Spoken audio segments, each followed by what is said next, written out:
ఓం శ్రీ సాయినాథాయ నమః. సాయిబాబా శిష్యులు మరొకరు కాకా మహాజని. ఇతడు సాయి భక్తులలో ముఖ్యుడు. ఎన్ని పనులు ఉన్నా ప్రతిరోజు ద్వారకామాయికి వెళ్ళి బాబావారికి పాదసేవ చేసేవాడు. ఒకసారి కాకా మహాజని నీళ్ల విరోచనాలతో బాధపడుతూ ఉన్నారు. అయినా బాబావారి సేవ మానలేదు.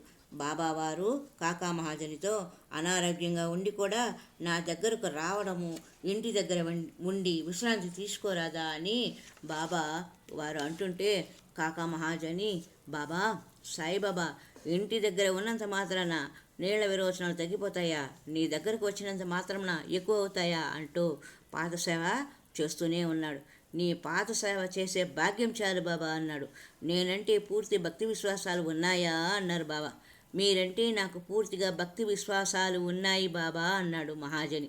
బాబావారు వెంటనే తమ జోలిలో చేయి పెట్టి గుప్పెడు వేరుశనగ పప్పు తీశారు.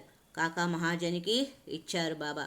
కాకా మహాజని ఆలోచన లేకుండా, ఆలస్యం చేయకుండా వేరుశనగ పప్పు తీసుకొని తినేశాడు.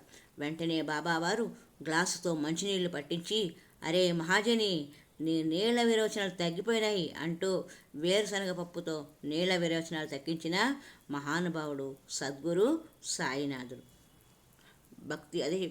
పరిపూర్ణ భక్తి విశ్వాసాలతో మనము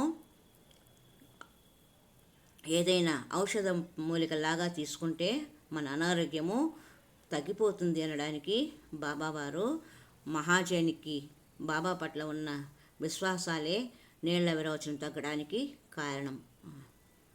హరి ఓం తత్సత్.